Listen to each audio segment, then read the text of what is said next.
You clicked for The Terrifying Secret of the Great God Pan, and right now, we're diving headfirst into the chilling manuscript that started it all, Dr. Matheson's account of an unspeakable transformation. This isn't just a story, it's a descent into a cosmic horror that will challenge everything you thought you knew about reality. But what exactly did Dr. Matheson witness that drove him to seal away his findings, fearing for the sanity of anyone who read them? Beyond the whispers of ancient gods and pagan rites lies a truth so profound and disturbing, it connects directly to the mysterious Helen Vaughan and a chain of events that unfolded in the quiet Welsh countryside. How did a forgotten Roman temple, a simple marriage, and a chilling resemblance in a portrait lead to such an abominable revelation? We'll explore Arthur Machen's masterful prose, considered a foundational work in supernatural horror, to uncover the layers of this mystery. If you're ready to explore one of literature's most unsettling secrets, hit that like button, share your theories in the comments, and subscribe so you don't miss our next deep dive into the darkest corners of fiction. Chapter 1: The Experiment. I am glad you came, Clark, very glad indeed.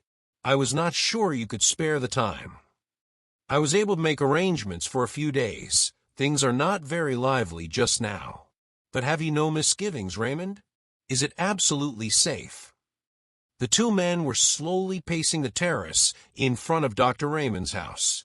The sun still hung above the western mountain line, but shone with a dull red glow that cast no shadows.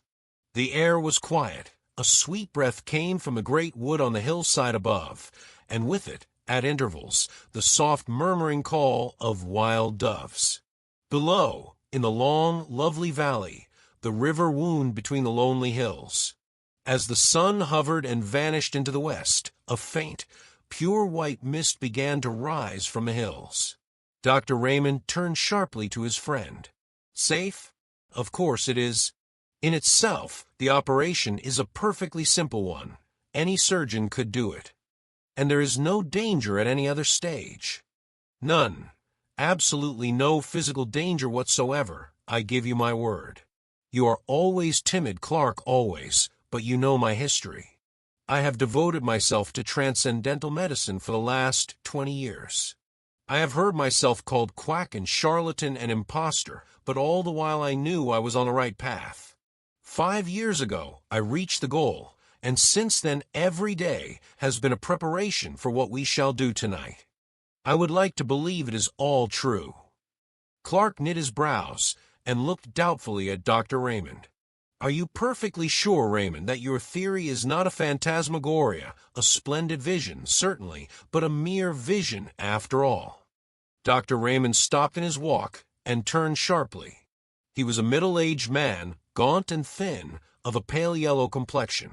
But as he answered Clark and faced him, a flush rose on his cheek. Look about you, Clark. You see the mountain, and hill following after hill, like wave on wave. You see the woods and orchard, the fields of ripe corn, and the meadows reaching to the reed beds by the river. You see me standing here beside you and hear my voice. But I tell you that all these things, yes, from that star that has just shone out in the sky to the solid ground beneath our feet, I say that all these are but dreams and shadows. They are shadows that hide the real world from our eyes. There is a real world, but it is beyond this glamour and this vision, beyond these chases in Eris, dreams and a career, beyond them all is beyond a veil. I do not know whether any human being has ever lifted that veil, but I do know, Clark, that you and I shall see it lifted this very night from before another's eyes. You may think this all strange nonsense. It may be strange, but it is true, and the ancients knew what lifting the veil means. They called it seeing the god Pan. Clark shivered. The white mist gathering over the river was chilly. "Is wonderful indeed," he said. "We are standing on the brink of a strange world, Raymond, if what you say is true. I suppose the knife is absolutely necessary." "Yes, a slight lesion in the gray matter, that is all." A trifling rearrangement of certain cells, a microscopic alteration that would escape the attention of 99 brain specialists out of 100. I don't want to bother you with shop, Clark. I could give you a mass of technical detail which would sound very imposing and leave you as enlightened as you are now. But I suppose you have read casually in out-of-the-way corners of your paper that immense strides have been made recently in the physiology of the brain. I saw a paragraph the other day about Digby's theory and Brown-Faber's discoveries. Theories and discoveries. Where they are standing now, I stood 15 years ago. And I need not tell you that I have not been standing still for the last 15 years. It will be enough if I say that 5 years ago I made the discovery I alluded to when I said that 10 years ago I reached the goal. After years of labor, after years of toiling and groping in the dark, after days and nights of disappointments, and sometimes of despair, in which I used now and then to tremble and grow cold with the thought that perhaps there were others seeking what I sought, at last, after so long, a pang of sudden joy thrilled my soul. I knew the long journey was at an end. By what seemed then, and still seems a chance, the suggestion of a moment's idle thought, followed up on familiar lines and paths that I had tracked 100 times already, the great truth burst upon me. I saw, mapped out in lines of sight, a whole world, a sphere unknown, continents and islands, and great oceans in which no ship has sailed, to my belief, since a man first lifted up his eyes and beheld the sun, and the stars of heaven, and the quiet earth beneath. You will think this all high-flown language, Clark, but it is hard to be literal. And yet, I do not know whether what I am hinting at cannot be set forth in plain and lonely terms. For instance, this world of ours is pretty well girded now with telegraph wires and cables. Thought, with something less than the speed of thought, flashes from sunrise to sunset, from north to south, across the floods and the desert places. Suppose that an electrician of today suddenly perceives that he and his friends have merely been playing with pebbles and mistaking them for the foundations of the world. Suppose that such a man saw uttermost space lie open before the current, and words of men flash forth to the sun, and beyond the sun into the systems beyond, and the voice of articulate speaking men echo in the waste void that bounds our thought. As analogies go, that is a pretty good analogy of what I have done. You can understand now a little of what I felt as I stood here one evening. It was a summer evening, and the valley looked much as it does now. I stood here and saw before me the unutterable, unthinkable gulf that yawns profoundly between two worlds, the world of matter and the world of spirit. I saw the great empty deep stretch dim before me, and in that instant a bridge of light leapt from the earth to the unknown shore, and the abyss was spanned. You may look in Brown-Faber's book if you like, and you will find that to the present day, men of science are unable to account for the presence or to specify the functions of a certain group of nerve cells in the brain. That group is, as it were, land-alet, a mere waste place for fanciful theories. I am not in the position of Brown-Faber and the specialists. I am perfectly instructed as to the possible functions of those nerve centers in the scheme of things. With a touch, I can bring them into play. With a touch, I say, I can set free the current. With a touch, I can complete the communication between this world of sense and, we shall be able to finish the sentence later on. Yes, the knife is necessary, but think what that knife will effect. It will level utterly the solid wall of sense, and probably, for the first time since man was made, a spirit will gaze on a spirit world. Clark, Mary will see the god Pan. But you remember what you wrote to me? I thought it would be requisite that she... He whispered the rest into the doctor's ear. Not at all, not at all. That is nonsense, I assure you. Indeed, it is better as it is. I am quite certain of that. Consider the matter well, Raymond. It's a great responsibility. Something might go wrong. You would be a miserable man for the rest of your days. No, I think not, even if the worst happened. As you know, I rescued Mary from the gutter and from almost certain starvation when she was a child. I think her life is mine, to use as I see fit. Come, it's getting late. We had better go in." Dr. Raymond led the way into the house, through the hall, and down a long, dark passage. He took a key from his pocket and opened a heavy door, then motioned Clark into his laboratory.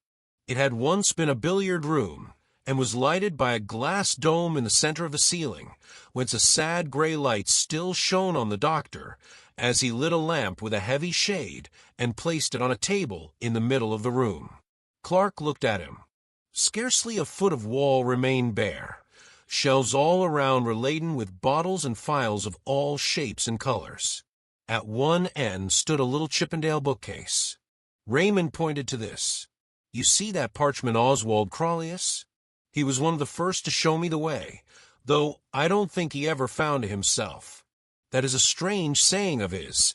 In every grain of wheat there lies hidden the soul of a star."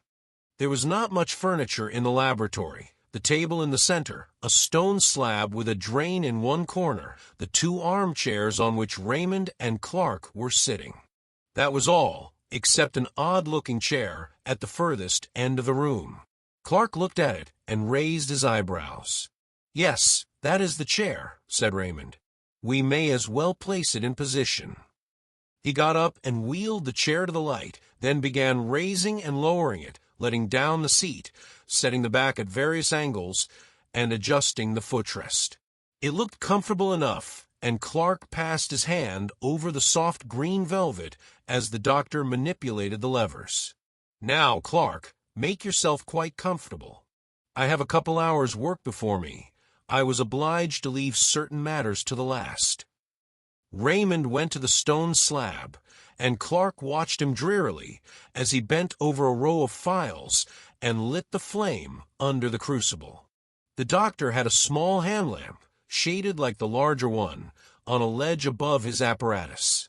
Clark, who sat in the shadows, looked down at the great shadowy room, wondering at the bizarre effects of brilliant light and undefined darkness contrasting with one another. Soon he became conscious of an odd odor, at first the merest suggestion of an odor in the room. As it grew more decided, he felt surprised that he was not reminded of a chemist's shop or a surgery.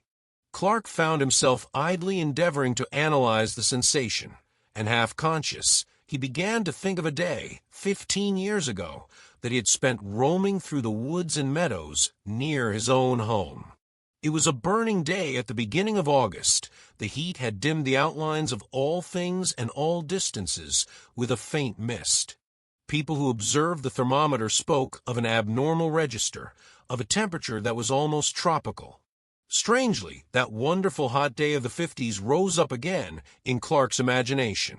The sense of dazzling, all-pervading sunlight seemed to blot out the shadows and the lights of the laboratory, and he felt again the heated air beating in gusts about his face, saw the shimmer rising from the turf, and heard the myriad murmur of the summer. "I hope the smell doesn't annoy you, Clark. There's nothing unwholesome about it. It may make you a bit sleepy, that's all." Clark heard the words quite distinctly, and knew that Raymond was speaking to him, but for the life of him, he could not rouse himself from his lethargy. He could only think of the lonely walk he had taken 15 years ago. It was his last look at the fields and woods he had known since he was a child, and now it all stood out in brilliant light, like a picture before him. Above all, the scent of summer came to his nostrils, the smell of mingled flowers, and the odor of the woods, of cool shaded places, deep in the green depths, drawn forth by the sun's heat.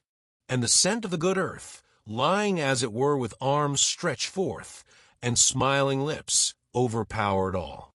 His fancies made him wander, as he had wandered long ago, from the fields into the wood, tracking a little path between the shining undergrowth of beech trees. The trickle of water dropping from a limestone rock sounded as a clear melody in the dream. Thoughts began to go astray, and to mingle with other thoughts.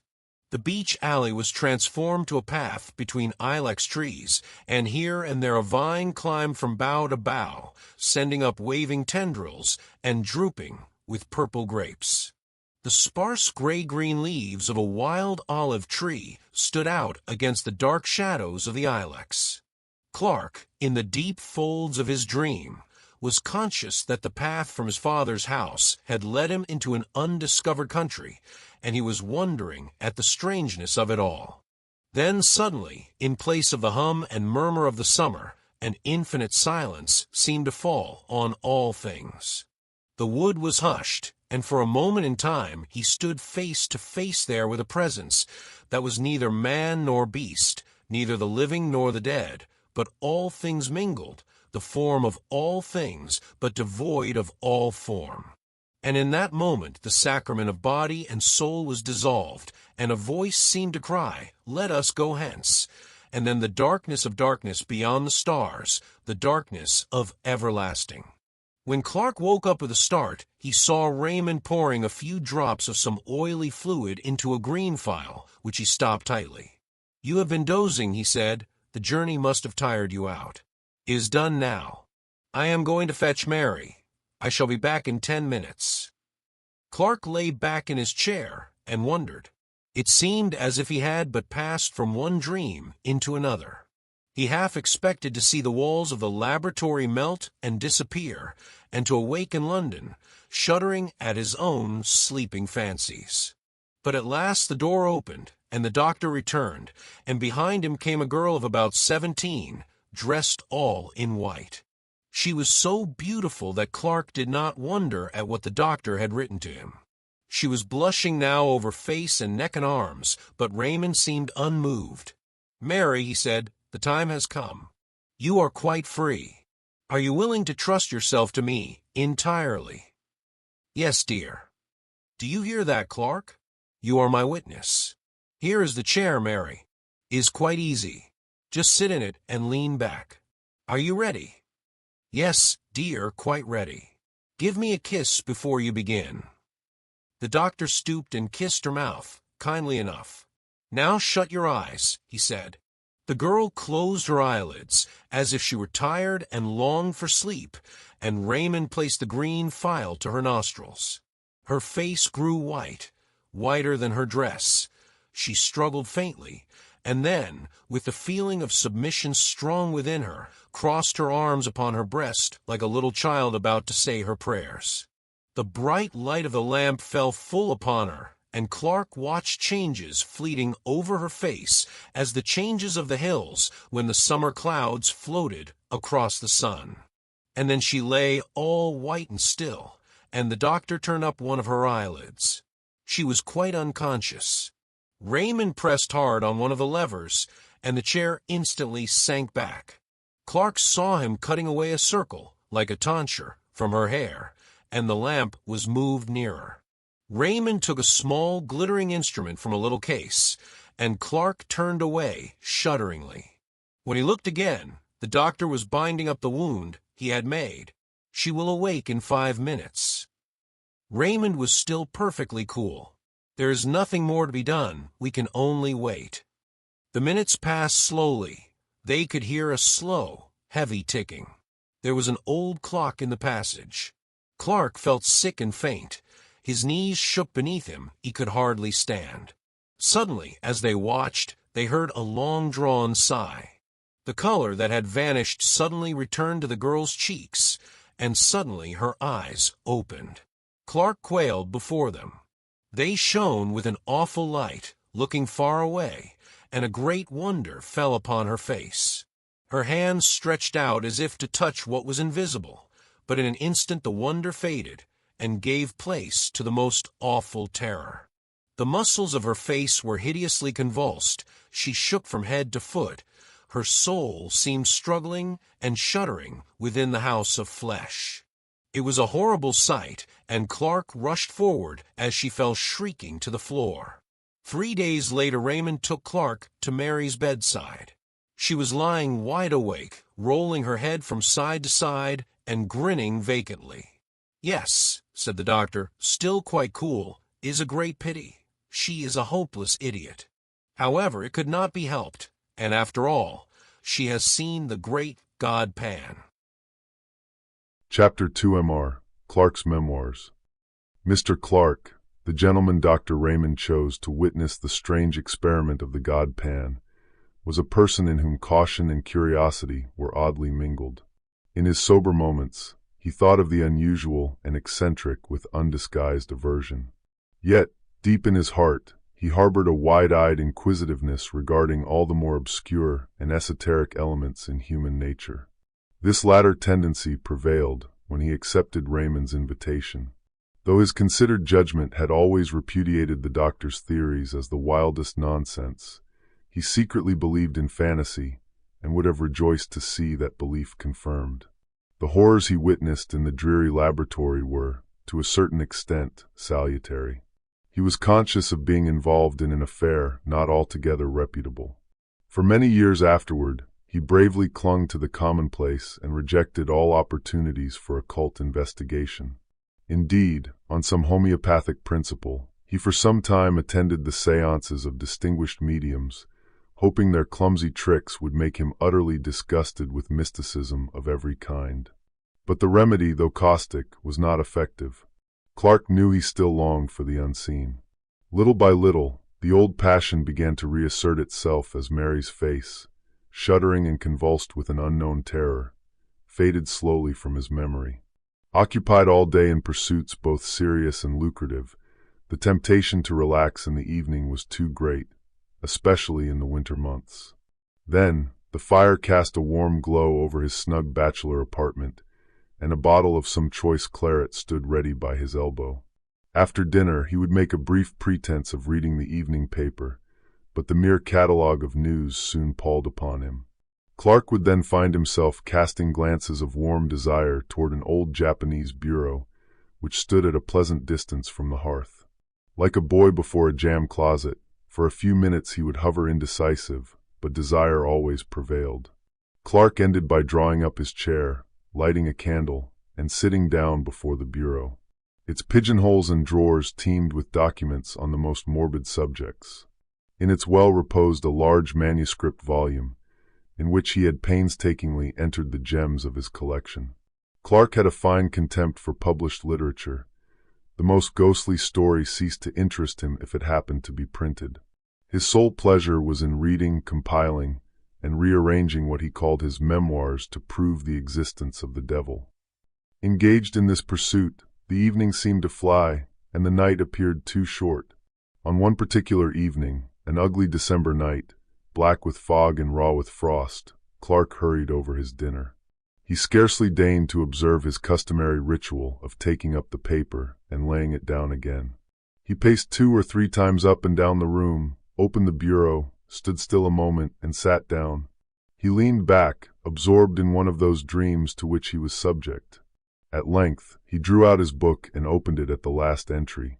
There were 3 or 4 pages densely covered with Clarke's round, set penmanship, and at the beginning he had written in a somewhat larger hand, "Singular narrative told to me by my friend, Dr. Phillips. He assures me that all the facts related therein are strictly and wholly true, but refuses to give either the surnames of the persons concerned, or the place where these extraordinary events occurred." Mr. Clarke began to read over the account for the 10th time, glancing now and then at the pencil notes he had made when his friend told him the story. It was one of his humor to pride himself on a certain literary ability. He thought well of his style, and took pains in arranging the circumstances in dramatic order. He read the following story. The persons concerned in this statement are Helen V., who, if she is still alive, must now be a woman of 23, Rachel M., since deceased, who was a year younger than Helen, and Trevor W., an imbecile, aged 18. At the time of this story, these persons inhabited a village on the borders of Wales. It was a place of some importance during the Roman occupation, but is now a scattered hamlet of not more than 500 souls. It is situated on rising ground, about 6 miles from the sea, and is sheltered by a large and picturesque forest. About 11 years ago, Helen V. came to the village under rather peculiar circumstances. It is understood that she, being an orphan, was adopted in her infancy by a distant relative. He brought her up in his own house until she was 12 years old. Thinking, however, that it would be better for the child to have playmates of her own age, he advertised in several local papers for a good home in a comfortable farmhouse for a girl of 12. This advertisement was answered by Mr. R., a well-to-do farmer in the above-mentioned village. His references proving satisfactory, the gentleman sent his adopted daughter to Mr. R. with a letter. In it, he stipulated that the girl should have a room to herself. He stated that her guardians need not trouble themselves with her education, as she was already sufficiently educated for the position in life she would occupy. In fact, Mr. R. was given to understand that the girl should be allowed to find her own occupations and to spend her time almost as she liked. Mr. R. duly met her at the nearest station, a town 7 miles away from his house. He seems to have remarked nothing extraordinary about the child, except that she was reticent about her former life and her adopted father. She was, however, of a very different type from the inhabitants of the village. Her skin was a pale, clear olive, and her features were strongly marked and of a somewhat foreign character. She appears to have settled down easily enough into farmhouse life and became a favorite with the children. They sometimes went with her on her rambles in the forest, for this was her amusement. Mr. R. states that he has known her to go out by herself directly after their early breakfast and not return until after dusk. Feeling uneasy about a young girl being out alone for so many hours, he communicated with her adopted father, who replied in a brief note that Helen must do as she chose. In the winter, when the forest paths are impassable, she spent most of her time in her bedroom, where she slept alone, according to her relatives' instructions. It was on one of these expeditions to the forest that the first of the singular incidents connected with this girl occurred. The date was about a year after her arrival at the village. The preceding winter had been remarkably severe, with snow drifting to a great depth and frost continuing for an unexampled period. The following summer was noteworthy for its extreme heat. On one of the very hottest days that summer, Helen V. left the farmhouse for one of her long rambles in the forest, taking with her, as usual, some bread and meat for lunch. She was seen by some men in the fields making for the old Roman road, a green causeway which traverses the highest part of the wood. They were astonished to observe that the girl had taken off her hat, though the heat of the sun was already tropical.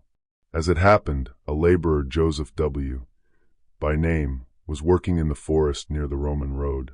At 12 o'clock, his little son, Trevor, brought the man his dinner of bread and cheese.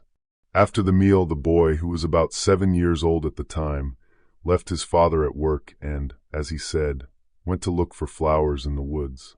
The man, who could hear him shouting with delight at his discoveries, felt no uneasiness. Suddenly, however, he was horrified to hear the most dreadful screams, evidently the result of great terror, proceeding from the direction in which his son had gone. He hastily threw down his tools and ran to see what had happened. Tracing his path by the sound, he met the little boy, who was running headlong and was evidently terribly frightened. On questioning him, the man elicited that after picking a posy of flowers, he felt tired and lay down on the grass and fell asleep. He was suddenly awakened, as he stated, by a peculiar noise, a sort of singing he called it. On peeping through the branches, he saw Helen V. playing on the grass with a strange naked man, whom he seemed unable to describe more fully. He said he felt dreadfully frightened and ran away crying for his father. Joseph W. proceeded in the direction indicated by his son and found Helen V. sitting on the grass in the middle of a glade or open space left by charcoal burners. He angrily charged her with frightening his little boy, but she entirely denied the accusation and laughed at the child's story of a strange man, to which he himself did not attach much credence. Joseph W. came to the conclusion that the boy had woken up with a sudden fright, as children sometimes do. But Trevor persisted in his story and continued in such evident distress that at last his father took him home, hoping his mother would be able to soothe him. For many weeks, however, the boy gave his parents much anxiety. He became nervous and strange in his manner, refusing to leave the cottage by himself, and constantly alarming the household by waking in the night with cries of "the man in the wood! Father! Father!"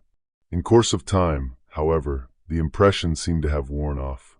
About 3 months later, he accompanied his father to the home of a gentleman in the neighborhood, for whom Joseph W. occasionally did work. The man was shown into the study, and the little boy was left sitting in the hall.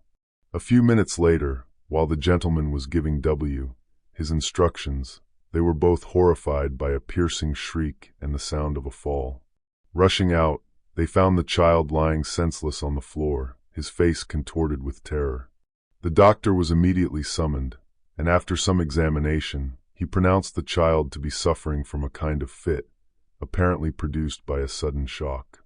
The boy was taken to one of the bedrooms, and after some time recovered consciousness, but only to pass into a condition described by the medical man as one of violent hysteria. The doctor administered a strong sedative, and in the course of 2 hours pronounced him fit to walk home.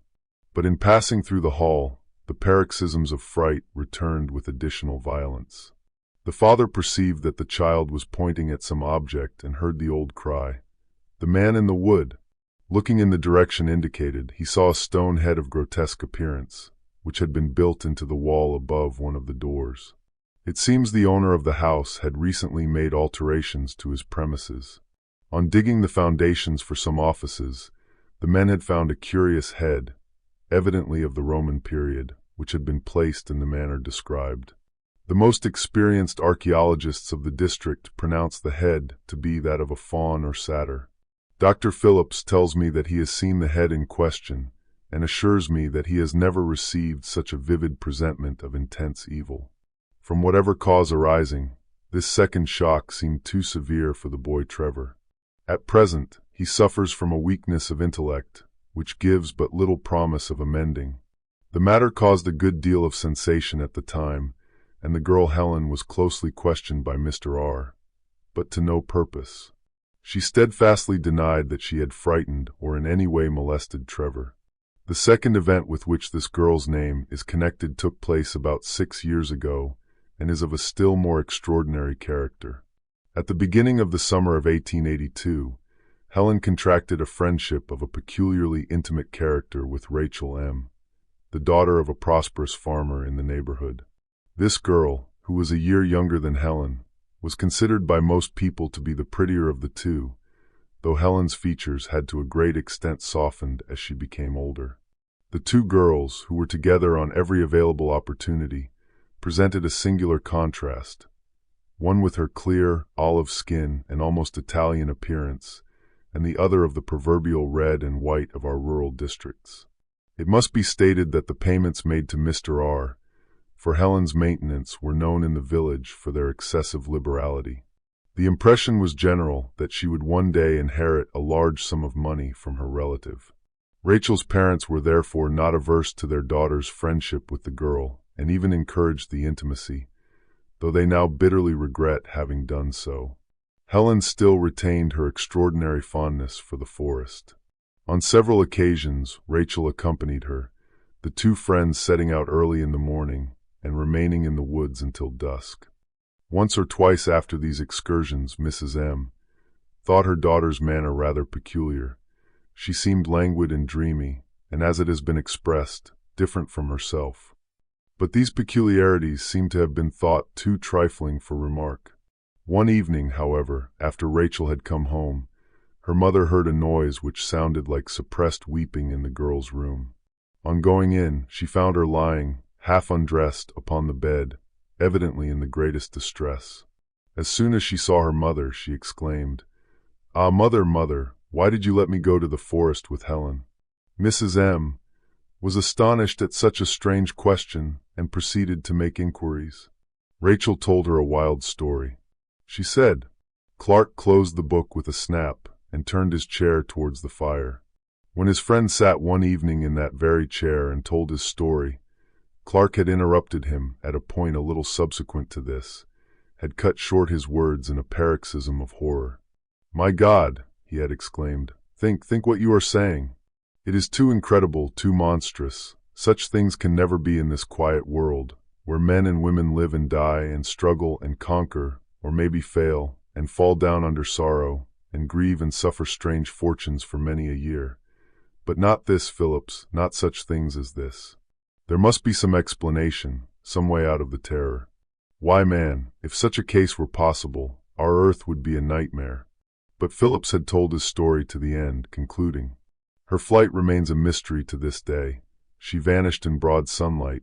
They saw her walking in a meadow, and a few moments later she was not there."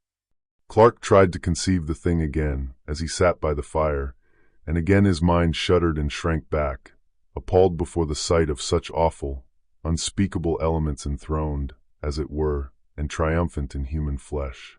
Before him stretched the long dim vista of the green causeway in the forest, as his friend had described it. He saw the swaying leaves and the quivering shadows on the grass. He saw the sunlight and the flowers, and far away, far in the long distance, the two figures moved toward him. One was Rachel, but the other? Clark had tried his best to disbelieve it all, but at the end of the account, as he had written it in his book, he had placed the inscription, Et diabolus incarnatus est et homo factus est. Chapter 3: The City of Resurrections. Herbert. Good God! Is it possible? Yes, my name's Herbert. I think I know your face too, but I don't remember your name.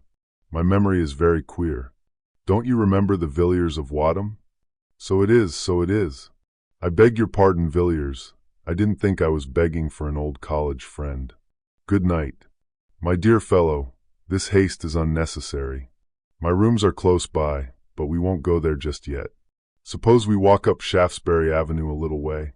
But how in heaven's name have you come to this pass, Herbert? It's a long story, Villiers, and a strange one too, but you can hear it if you like. Come on, then. Take my arm. You don't seem very strong.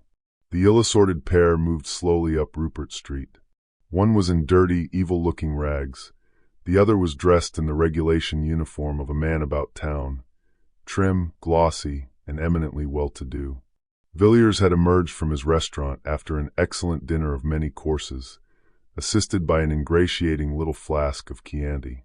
In that frame of mind which was with him almost chronic, he had delayed a moment by the door, peering around the dimly lit street in search of those mysterious incidents and persons with which the streets of London teem at every quarter and every hour.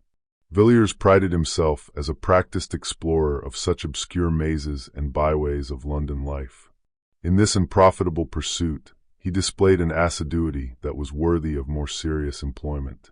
Thus he stood by the lamp-post, surveying the passers-by with undisguised curiosity. With that gravity known only to the systematic diner, he had just enunciated in his mind the formula. London has been called the City of Encounters. It is more than that, it is the City of Resurrections. These reflections were suddenly interrupted by a piteous whine at his elbow and a deplorable appeal for alms. He looked around in some irritation, and with a sudden shock, found himself confronted with the embodied proof of his somewhat stilted fancies. There, close beside him, his face altered and disfigured by poverty and disgrace, his body barely covered by greasy, ill-fitting rags, stood his old friend, Charles Herbert. They had matriculated on the same day, and had been merry and wise for 12 revolving terms. Different occupations and varying interests had interrupted their friendship, and it was 6 years since Villiers had seen Herbert. Now he looked upon this wreck of a man with grief and dismay, mingled with a certain inquisitiveness as to what dreary chain of circumstances had dragged him down to such a doleful pass. Villiers felt, along with compassion, all the relish of the amateur in mysteries, and congratulated himself on his leisurely speculations outside the restaurant. They walked on in silence for some time, and more than one passerby stared in astonishment at the unaccustomed spectacle of a well-dressed man with an unmistakable beggar hanging on to his arm. Observing this, Villiers led the way to an obscure street in Soho. Here, he repeated his question. How on earth has it happened, Herbert? I always understood you would succeed to an excellent position in Dorsetshire. Did your father disinherit you? Surely not. No, Villiers. I came into all the property at my poor father's death. He died a year after I left Oxford. He was a very good father to me, and I mourned his death sincerely enough. But you know what young men are. A few months later, I came up to town and went a good deal into society. Of course, I had excellent introductions, and I managed to enjoy myself very much in a harmless sort of way. I played a little, certainly, but never for heavy stakes, and the few bets I made on races brought me in money. Only a few pounds, but enough to pay for cigars and such petty pleasures. It was in my second season that the tide turned. Of course, you have heard of my marriage? No, I never heard anything about it. Yes, I married Villiers. I met a girl of the most wonderful and strange beauty, at the house of some people whom I knew. I cannot tell you her age, I never knew it. But as far as I can guess, I think she must have been about 19 when I made her acquaintance. My friends had come to know her in Florence. She told them she was an orphan, the child of an English father and an Italian mother, and she charmed them as she charmed me. The first time I saw her was at an evening party. I was standing by the door talking to a friend, when suddenly, above the hum and babble of conversation, I heard a voice that seemed to thrill my heart. She was singing an Italian song. I was introduced to her that evening, and in 3 months I married Helen. Villiers, that woman, if I can call her a woman, corrupted my soul. The night of the wedding, I found myself sitting in her bedroom in the hotel, listening to her talk. She was sitting up in bed, and I listened as she spoke in her beautiful voice, speaking of things which even now I would not dare whisper in the blackest night, though I stood in the midst of a wilderness. You, Villiers, you may think you know life and London, and what goes on day and night in this dreadful city. For all I can say, you may have heard the talk of the vilest, but I tell you, you can have no conception of what I know. Not in your most fantastic, hideous dreams can you have imagined the faintest shadow of what I have heard and seen. Yes, seen. I have seen the incredible, such horrors that even I myself sometimes stop in the middle of the street and ask whether it is possible for a man to behold such things and live. In a year de Villiers I was a ruined man in body and soul, in body and soul. But your property, Herbert? You had land in Dorset. I sold it all, the fields and woods, the dear old house, everything. And the money? She took it all from me. And then left you? Yes, she disappeared one night. I don't know where she went, but I am sure if I saw her again it would kill me. The rest of my story is of no interest, sordid misery, that is all. You may think, Villiers, that I have exaggerated and talked for effect. But I have not told you half. I could tell you certain things which would convince you, but you would never know a happy day again. You would pass the rest of your life, as I pass mine, a haunted man, a man who has seen hell. Villiers took the unfortunate man to his rooms, and gave him a meal. Herbert could eat little, and scarcely touched the glass of wine set before him. He sat moody and silent by the fire, and seemed relieved when Villiers sent him away with a small present of money.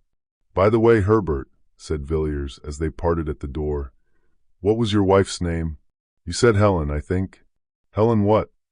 "By the way, Herbert," said Villiers as they parted at the door, "what was your wife's name? You said Helen, I think." "Helen what?" "The name she passed under when I met her was Helen Vaughan, but what her real name was I can't say." "I don't think she had a name." No, not in that sense. Only human beings have names, Villiers. I can't say any more. Goodbye. Yes, I will not fail to call if I see any way in which you can help me. Good night." The man went out into the bitter night, and Villiers returned to his fireside. There was something about Herbert which shocked him inexpressibly, not his poor rags, nor the marks which poverty had set upon his face, but rather an indefinite terror which hung about him like a mist. He had acknowledged that he himself was not devoid of blame. The woman, he had avowed, had corrupted his body and soul. Villiers felt that this man, once his friend, had been an actor in scenes evil beyond the power of words. His story needed no confirmation. He himself was the embodied proof of it. Villiers mused curiously over the story he had heard, and wondered whether he had heard both the first and the last of it. No, he thought, certainly not the last, probably only the beginning. A case like this is like a nest of Chinese boxes. You open one after the other and find a quaint workmanship in every box. Most likely, poor Herbert is merely one of the outside boxes, there are stranger ones to follow. Villiers could not take his mind away from Herbert and his story, which seemed to grow wilder as the night wore on. The fire seemed to burn low, and the chilly air of the morning crept into the room. Villiers got up with a glance over his shoulder, and, shivering slightly, went to bed. A few days later, he saw at his club a gentleman of his acquaintance, named Austen, who was famous for his intimate knowledge of London life, both in its tenebrous and luminous phases. Villiers, still full of his encounter in Soho and its consequences, thought Austen might possibly be able to shed some light on Herbert's history. So after some casual talk, he suddenly put the question, "Do you happen to know anything about a man named Herbert, Charles Herbert?" Austen turned around sharply and stared at Villiers with some astonishment. "Charles Herbert? Weren't you in town 3 years ago?"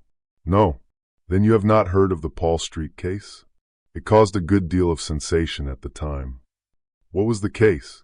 "Well, a gentleman, a man of very good position, was found dead, stark dead, in the area of a certain house in Paul Street off Tottenham Court Road. Of course, the police did not make the discovery. If you happen to be sitting up all night with a light in your window, the constable will ring the bell. But if you happen to be lying dead in somebody's area, you will be left alone. In this instance, as in many others, the alarm was raised by some kind of vagabond. I don't mean a common tramp or a public-house loafer, but a gentleman whose business or pleasure, or both, made him a spectator of the London streets at 5 o'clock in the morning. This individual was, as he said, going home, it did not appear whence or whither, and had occasion to pass through Paul Street between 4 and 5 a.m. Something or other caught his eye at number 20. He said, absurdly enough, that the house had the most unpleasant physiognomy he had ever observed. But, at any rate, he glanced down at the area and was a good deal astonished to see a man lying on the stones, his limbs all huddled together, and his face turned up. Our gentleman thought his face looked peculiarly ghastly, and so set off at a run in search of the nearest policeman. The constable was at first inclined to treat the matter lightly, suspecting common drunkenness. However, he came, and after looking at the man's face, changed his tone quickly enough. The early bird, who had picked up this fine worm, was sent off for a doctor, and the policeman rang and knocked at the door until a slatternly servant girl came down looking more than half asleep. The constable pointed out the contents of the area to the maid, who screamed loudly enough to wake up the street, but she knew nothing of the man, had never seen him at the house, and so forth. Meanwhile, the original discoverer had come back with a medical man, and the next thing was to get into the area. The gate was open, so the whole quartet stumped down the steps. The doctor hardly needed a moment's examination. He said the poor fellow had been dead for several hours, and it was then the case began to get interesting. The dead man had not been robbed, and in one of his pockets were papers identifying him as, well, as a man of good family and means, a favorite in society, and nobody's enemy, as far as could be known.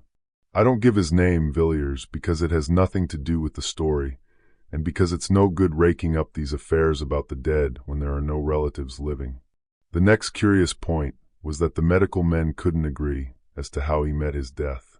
There were some slight bruises on his shoulders, but they were so slight that it looked as if he had been pushed roughly out of the kitchen door, and not thrown over the railings from the street or even dragged down the steps. But there were positively no other marks of violence about him, certainly none that would account for his death. And when they came to the autopsy, there wasn't a trace of poison of any kind.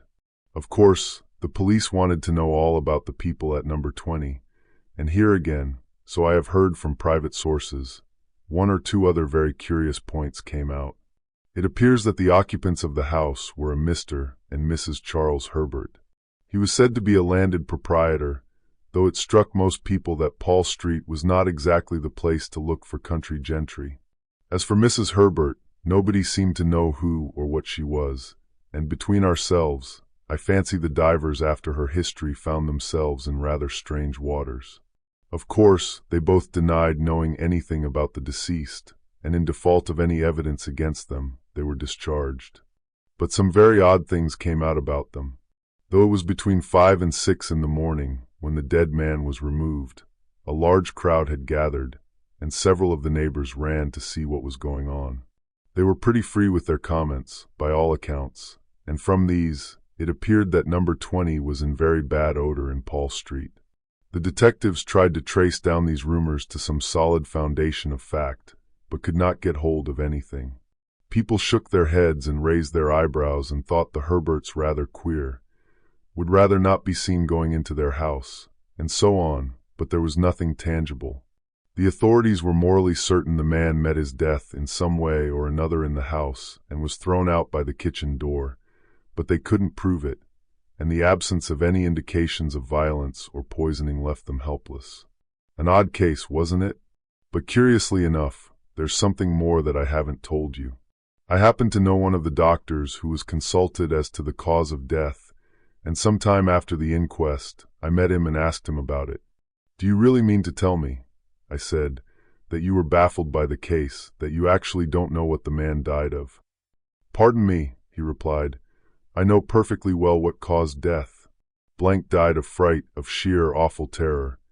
I never saw features so hideously contorted in the entire course of my practice, and I have seen the faces of a whole host of dead."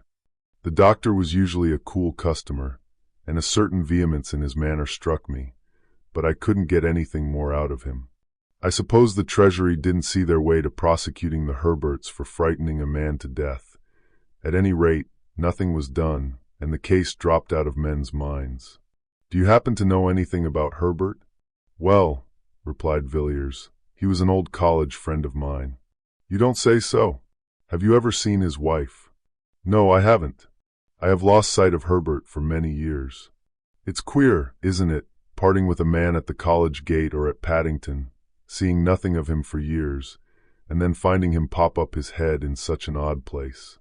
But I would like to have seen Mrs. Herbert. People said extraordinary things about her." "What sort of things?"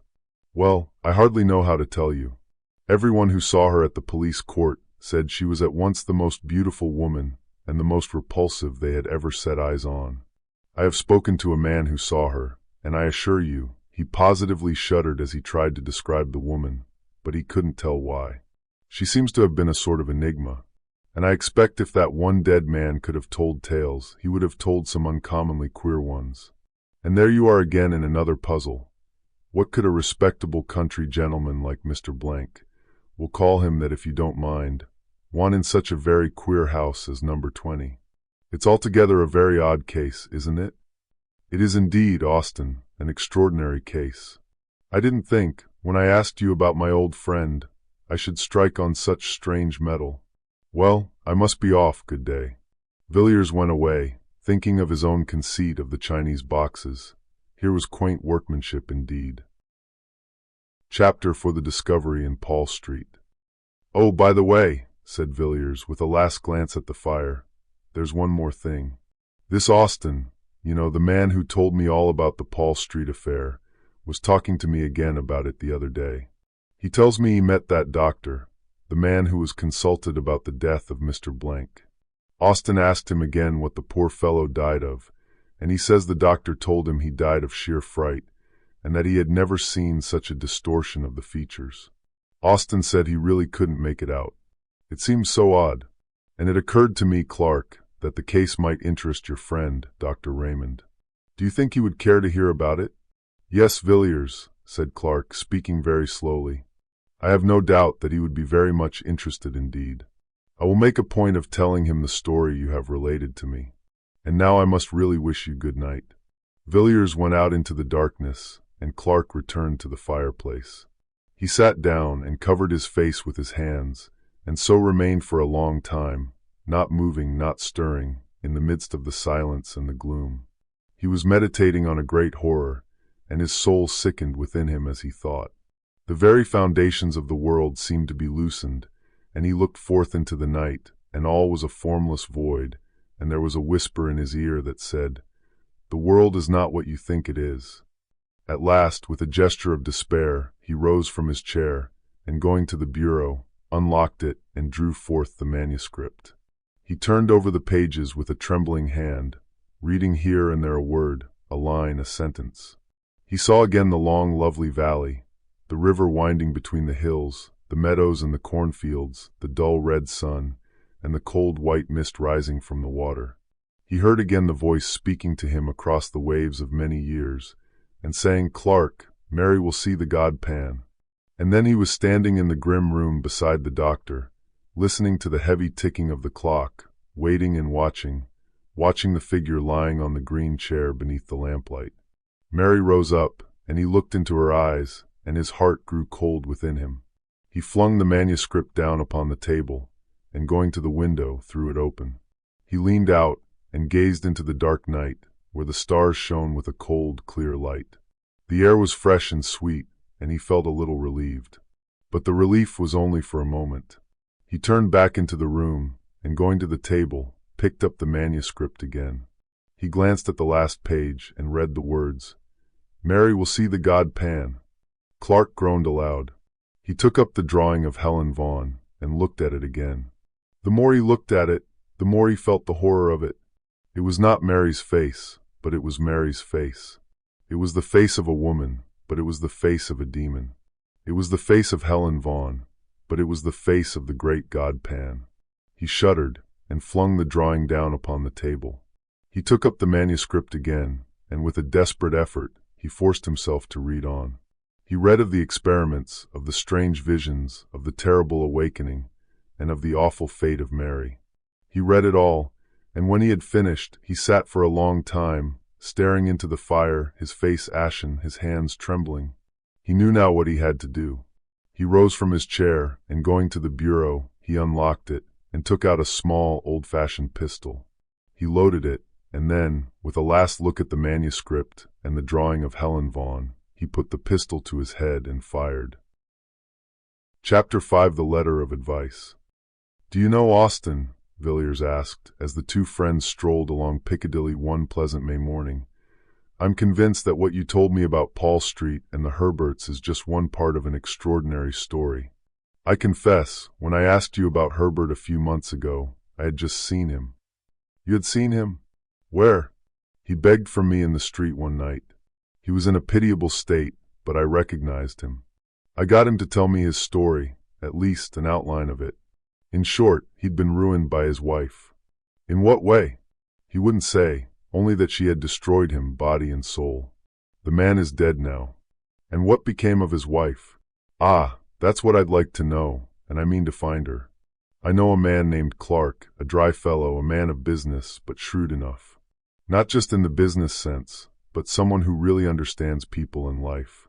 Well, I laid the case before him, and he was clearly impressed. He said it needed consideration and asked me to return in a week. A few days later, I received this extraordinary letter. Austin took the envelope, drew out the letter, and read it curiously. It said, "My dear Villiers, I have thought over the matter you consulted me about the other night, and my advice to you is this: throw the portrait into the fire. Blot out the story from your mind. Never give it another thought, Villiers, or you will be sorry. You'll think, no doubt, that I possess some secret information, and to a certain extent, that's true. But I only know a little. I am like a traveler who has peered over an abyss and drawn back in terror. What I know is strange and horrible enough, but beyond my knowledge lie depths and horrors more frightful still, more incredible than any tale told on winter nights by the fire. I have resolved, and nothing shall shake that resolve, to explore no further. If you value your happiness, you will make the same determination. Come and see me by all means, but we will talk on more cheerful topics." Austin folded the letter methodically and returned it to Villiers. "It is certainly an extraordinary letter," he said. "What does he mean by the portrait?" "Ah, I forgot to tell you I've been to Paul Street and made a discovery." Villiers recounted his story as he had told it to Clark, and Austin listened in silence. He seemed puzzled. "How very curious that you should experience such an unpleasant sensation in that room," he said at length. "I hardly gather that it was a mere matter of imagination, a feeling of repulsion, in short. No, it was more physical than mental. It was as if I were inhaling at every breath some deadly fume that seemed to penetrate every nerve, bone, and sinew of my body. I felt racked from head to foot.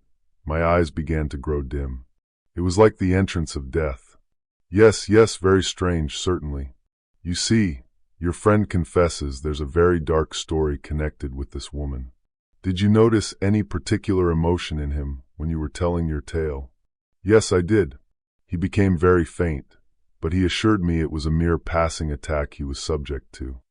Did you believe him? I did at the time, but I don't now. He heard what I had to say with a good deal of indifference until I showed him the portrait. It was then that he was seized with the attack I spoke of. He looked ghastly, I assure you. Then he must have seen the woman before. But there might be another explanation. It might have been the name, not the face, which was familiar to him. What do you think? I couldn't say. To the best of my belief, it was after turning the portrait in his hands that he nearly dropped from the chair. The name, was written on the back. Quite so. After all, it's impossible to come to any resolution in a case like this. I hate melodrama, and nothing strikes me as more commonplace and tedious than the ordinary ghost story. But really, Villiers, it looks as if there's something very queer at the bottom of all this. The two men had, without noticing it, turned up Ashley Street, leading northward from Piccadilly. It was a long, rather gloomy street, but here and there a brighter taste had illuminated the dark houses with flowers, gay curtains, and cheerful paint on the doors. Villiers glanced up as Austin stopped speaking and looked at one of these houses. Red and white geraniums drooped from every sill, and daffodil-colored curtains were draped back from each window. "It looks cheerful, doesn't it?" he said. "Yes, and the inside is still more cheery. One of the pleasantest houses of the season, so I've heard. I haven't been there myself, but I've met several men who have, and they tell me it's uncommonly jovial." "Whose house is it?" "A Mrs. Beaumont's." "And who is she?" "I couldn't tell you. I've heard she comes from South America, but after all, who she is of little consequence. She's a very wealthy woman, there's no doubt of that, and some of the best people have taken her up. I hear she has some wonderful claret, really marvelous wine, which must have cost a fabulous sum. Lord Argentine was telling me about it. He was there last Sunday evening. He assures me he has never tasted such a wine, and Argentine, as you know, is an expert. By the way, that reminds me, she must be an odd sort of woman, this Mrs. Beaumont. Argentine asked her how old the wine was, and what do you think she said? About 1,000 years, I believe. Lord Argentine thought she was joking, but when he laughed she said she was speaking quite seriously and offered to show him the jar. Of course, he couldn't say anything more after that, but it seems rather antiquated for a beverage, doesn't it? Why, here we are in my room. Come in, won't you?" "Thanks, I think I will. I haven't seen the curiosity shop for a while." It was a richly yet oddly furnished room, where every jar, bookcase, table, rug, and ornament seemed to be a thing apart, each preserving its own individuality. "Anything fresh lately?" said Villiers after a while. "No, I think not. You saw those queer jugs, didn't you?" "I thought so. I don't think I've come across anything in the last few weeks." Austin glanced around the room from cupboard to cupboard, from shelf to shelf, in search of some new oddity. His eyes fell at last on an odd, pleasantly and quaintly carved chest that stood in a dark corner of the room. "Ah," he said, "I was forgetting. I have something to show you." Austin unlocked the chest, drew out a thick quarto volume, laid it on the table, and resumed the cigar he had put down. "Did you know Arthur Machen the painter, Villiers?" "A little. I met him 2 or 3 times at a friend's house." "What became of him?" "I haven't heard his name mentioned for some time." "He's dead." "You don't say so. Quite young, wasn't he?" "Yes, only 30 when he died." "What did he die of?" "I don't know. He was an intimate friend of mine, and a thoroughly good fellow. He used to come here and talk to me for hours, and he was one of the best talkers I've met. He could even talk about painting, and that's more than can be said of most painters. About 18 months ago, he was feeling rather overworked, and partly at my suggestion, he went off on a sort of roving expedition, with no very definite end or aim. I believe New York was to be his first port, but I never heard from him.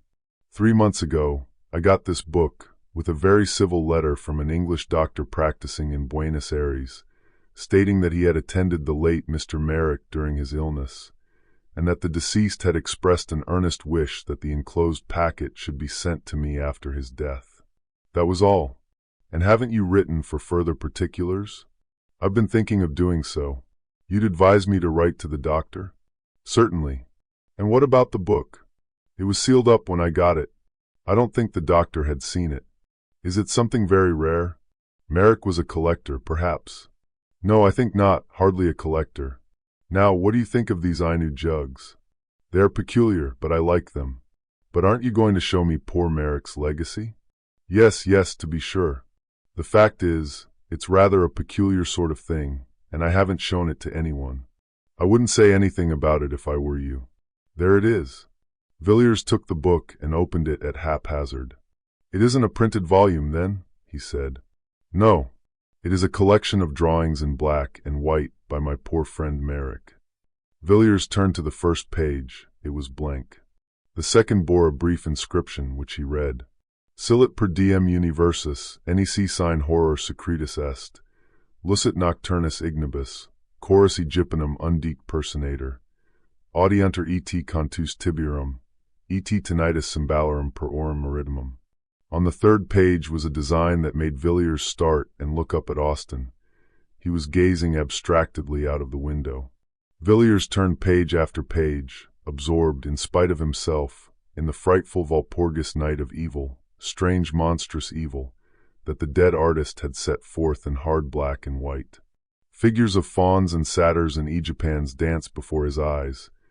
The darkness of the thicket, the dance on the mountain top, scenes by lonely shores, in green vineyards, by rocks and desert places, passed before him, a world before which the human soul seemed to shrink back and shudder. Villiers whirled over the remaining pages. He had seen enough, but the picture on the last leaf caught his eye as he almost closed the book. Austin! Well, what is it? Do you know who that is? It was a woman's face, alone on the white page. Know who it is? No, of course not. I do. Who is it? It is Mrs. Herbert. Are you sure? I am perfectly sure of it. Poor Merrick. He is one more chapter in her history. But what do you think of the designs? They are frightful. Lock the book up again, Austin. If I were you, I would burn it. It must be a terrible companion, even though it is in the chest. Yes, they are singular drawings. But I wonder what connection there could be between Merrick and Mrs. Herbert, or what link between her and these designs. Ah, who can say? It's possible that the matter may end here, and we shall never know, but in my own opinion, this Helen Vaughan or Mrs. Herbert is only the beginning. She will come back to London, Austin. Depending on it, she will come back, and we shall hear more about her then. I doubt it will be very pleasant news. Chapter 6: The Suicides.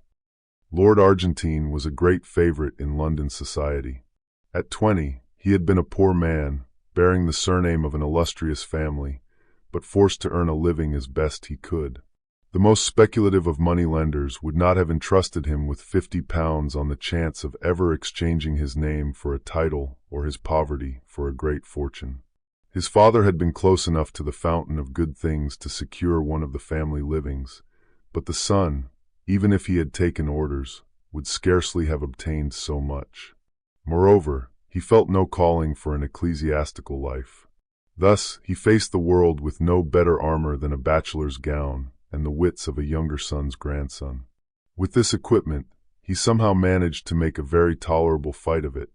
At 25, Mr. Charles Aubernon found himself still struggling and warring with the world. However, out of the 7 who stood before him and his family's high places, only 3 remained. These 3, though, were considered good lives, yet they were not proof against Zulu assegais and typhoid fever.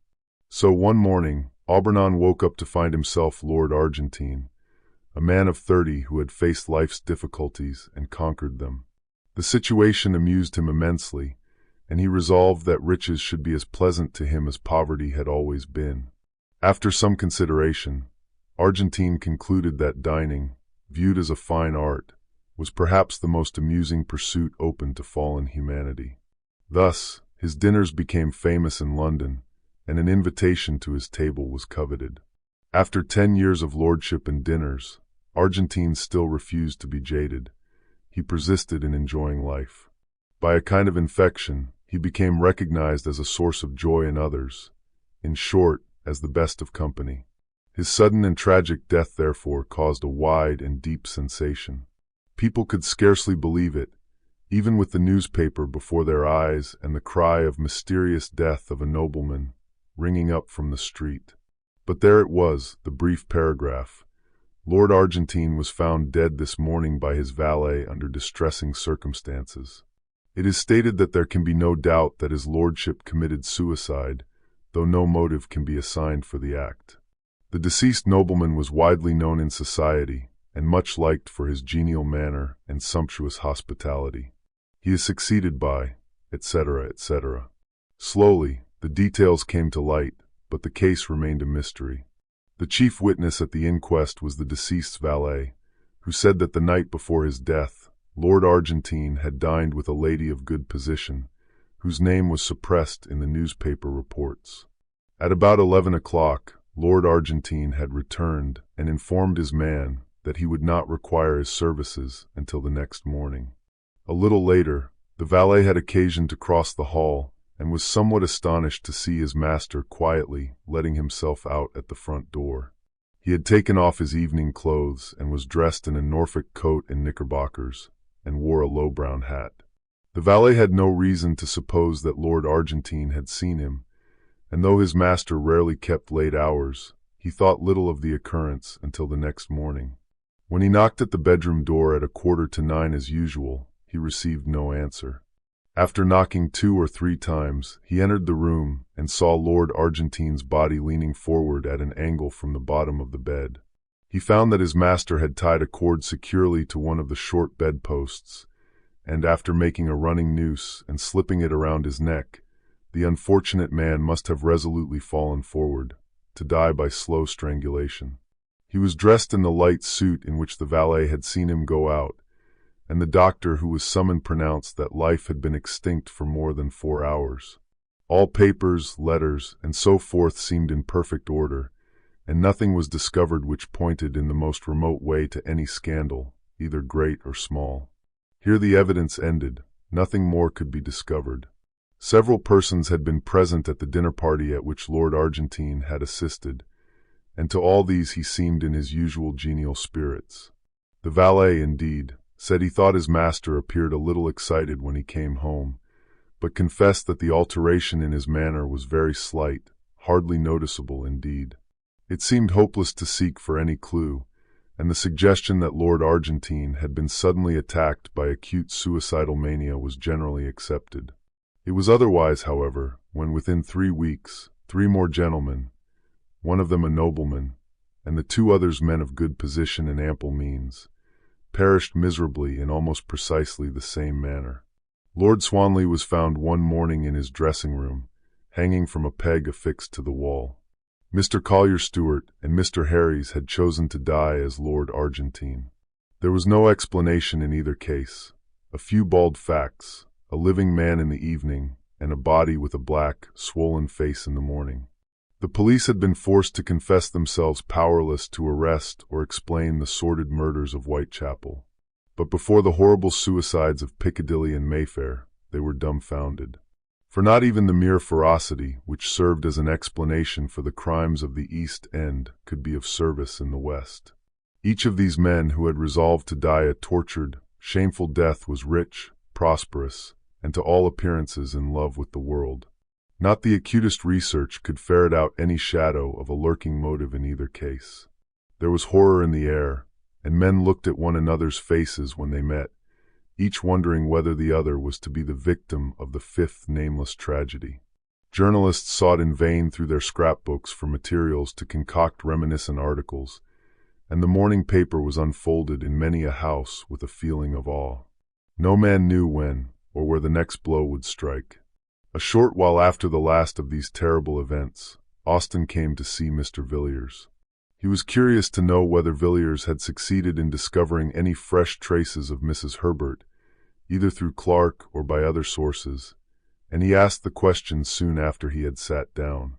"No," said Villiers, "I wrote to Clarke, but he remains obdurate, and I have tried other channels, but without any result.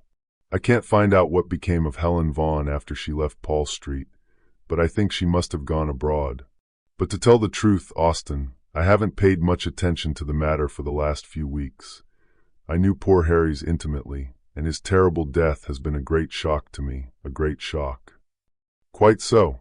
Of course you know it was their Argentine dined the night before his death. No, I had not heard that. Oh yes, the name was kept out of the papers to spare Mrs. Beaumont. Argentine was a great favorite of hers, and it is said she was in a terrible state for some time after. A curious look came over Villiers' face. He seemed undecided whether to speak or not. Austen began again.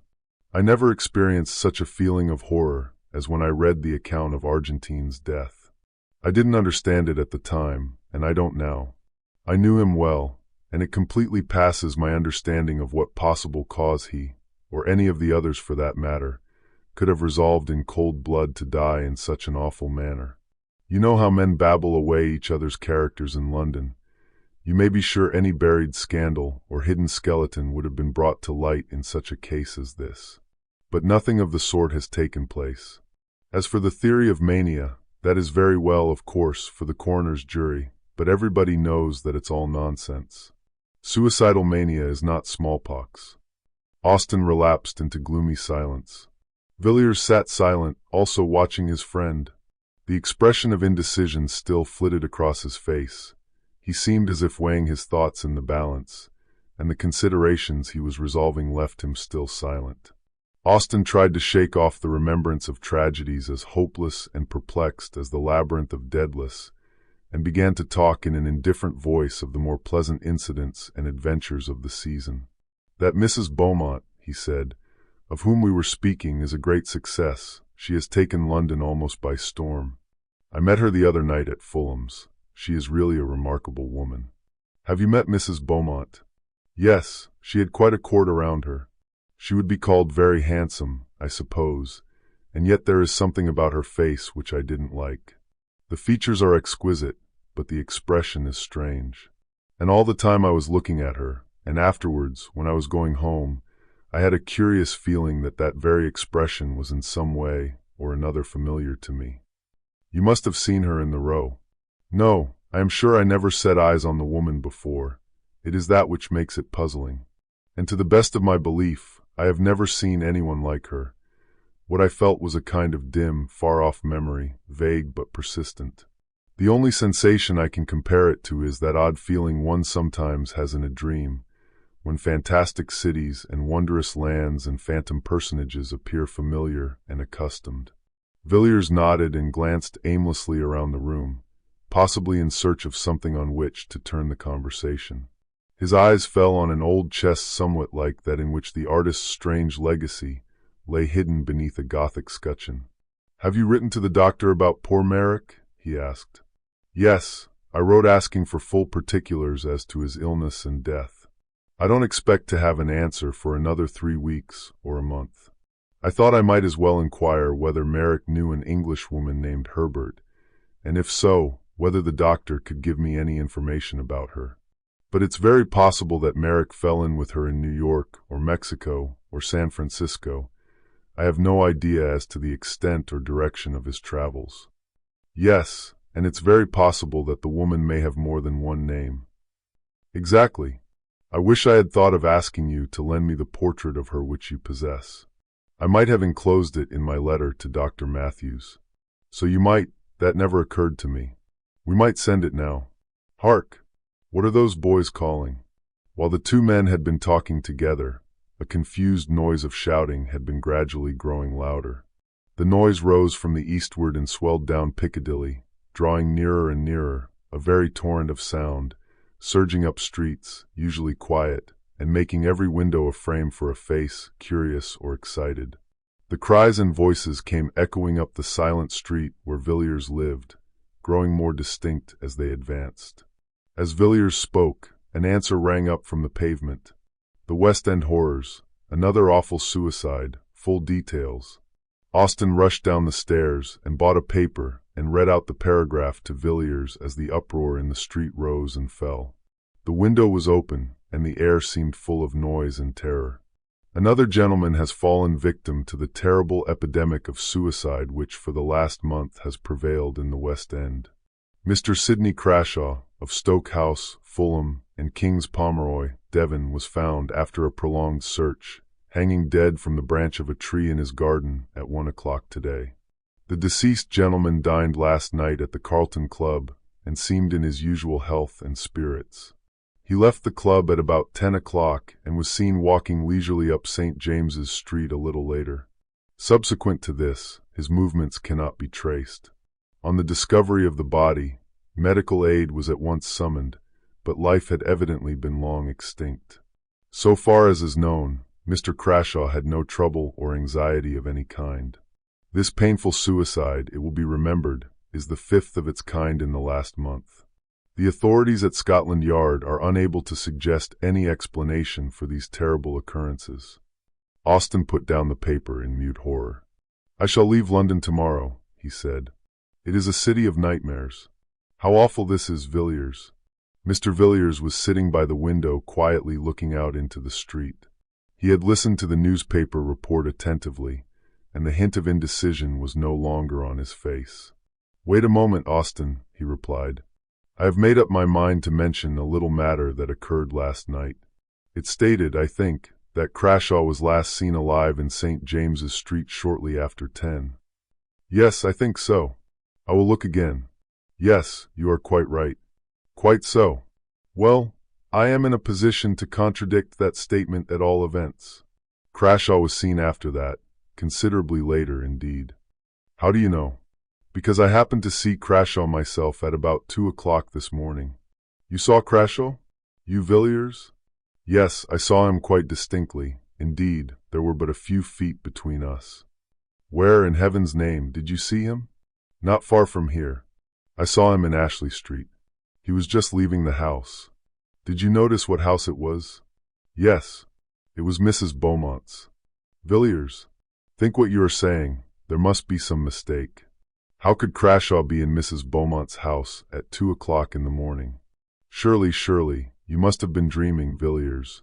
You were always rather fanciful." "No, I was wide awake enough.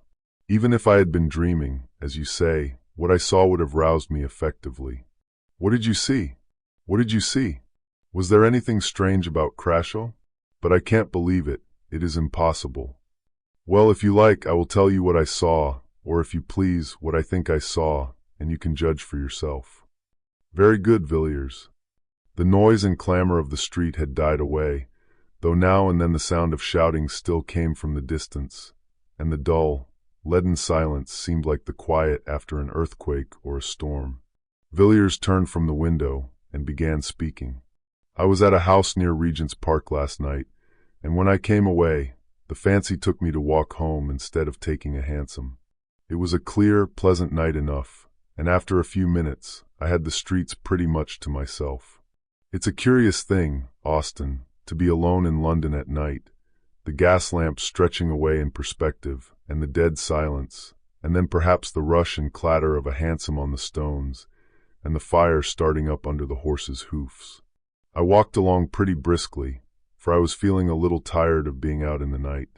As the clocks were striking 2, I turned down Ashley Street, which, is on my way. It was quieter than ever there, and the lamps were fewer. Altogether, it looked as dark and gloomy as a forest in winter. I had done about half the length of the street when I heard a door close very softly, and naturally, I looked up to see who was abroad like myself at such an hour. As it happens, there is a street lamp close to the house in question, and I saw a man standing on the step. He had just shut the door and his face was towards me, and I recognized Crashaw directly. I never knew him to speak to, but I had often seen him, and I am positive that I was not mistaken for my man. I looked into his face for a moment, and then, I will confess the truth, I set off on a good run, and kept it up till I was within my own door. Why? Why? Because it made my blood run cold to see that man's face. I could never have supposed that such an infernal medley of passions could have glared out of any human eyes. I almost fainted as I looked. I knew I had looked into the eyes of a lost soul, Austin. The man's outward form remained, but all hell was within it. Furious lust and hate that was like fire, and the loss of all hope, and horror that seemed to shriek aloud to the night, though his teeth were shut, and the utter blackness of despair. I am sure that he did not see me. He saw nothing that you or I can see, but what he saw, I hope we never shall. I do not know when he died. I suppose in an hour or perhaps 2. But when I passed down Ashley Street and heard the closing door, that man no longer belonged to this world. It was a devil's face I looked upon. There was an interval of silence in the room when Villiers ceased speaking. The light was failing, and all the tumult of an hour ago was quite hushed. Austin had bent his head at the close of the story, and his hand covered his eyes. "What can it mean?" he said at length. "Who knows, Austin, who knows? It's a black business, but I think we had better keep it to ourselves, for the present at any rate. I will see if I cannot learn anything about that house through private channels of information, and if I do light upon anything, I will let you know." Chapter 7: The Encounter in Soho. 3 weeks later, Austin received a note from Villiers, asking him to call either that afternoon or the next. He chose the nearer date and found Villiers sitting as usual by the window, apparently lost in meditation on the drowsy traffic of the street. By his side was a bamboo table, a fantastic thing, enriched with gilding and queer painted scenes. On it lay a little pile of papers, arranged and docketed as neatly as anything in Mr. Clarke's office. "Well, Villiers, have you made any discoveries in the last 3 weeks?" "I think so. I have here 1 or 2 memoranda which struck me as singular, and there is a statement to which I shall call your attention." "And these documents relate to Mrs. Beaumont? It was really Crashaw whom you saw that night standing on the doorstep of the house in Ashley Street?" "As to that matter, my belief remains unchanged. But neither my inquiries nor their results have any special relation to Crashaw.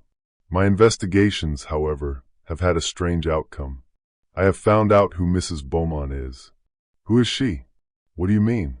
"I mean that you and I know her better under another name." "What name is that?" "Herbert." "Herbert." Austin repeated the word, dazed with astonishment. "Yes, Mrs. Herbert of Paul Street, Helen Vaughan of earlier adventures unknown to me." You had reason to recognize the expression of her face. When you go home, look at the face in Merrick's Book of Horrors, and you will know the source of your recollection. "And you have proof of this?" "Yes, the best of proof. I have seen Mrs. Beaumont, or shall we say Mrs. Herbert." "Where did you see her?" "Hardly in a place where you would expect to see a lady who lives in Ashley Street, Piccadilly. I saw her entering a house in one of the meanest and most disreputable streets in Soho. In fact, I had made an appointment, though not with her, and she was precise to both time and place. All this seems very wonderful, but I cannot call it incredible. You must remember, Villiers, that I have seen this woman in the ordinary adventures of London society, talking and laughing, and sipping her coffee in a commonplace drawing-room with commonplace people. But you know what you are saying." "I do. I have not allowed myself to be led by surmises or fancies. It was with no thought of finding Helen Vaughan that I searched for Mrs. Beaumont in the dark waters of London life. But such has been the outcome. You must have been in strange places, Villiers." "Yes, I have been in very strange places. It would have been useless, you know, to go to Ashley Street and ask Mrs. Beaumont to give me a short sketch of her previous history.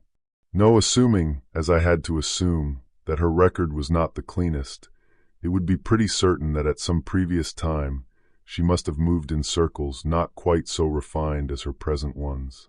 If you see mud at the top of a stream, you may be sure that it was once at the bottom. I went to the bottom. I have always been fond of diving into Queer Street for my amusement, and I found my knowledge of that locality and its inhabitants very useful. It is, perhaps, needless to say that my friends had never heard the name of Beaumont, and as I had never seen the lady and was quite unable to describe her, I had to set to work indirectly. The people there know me.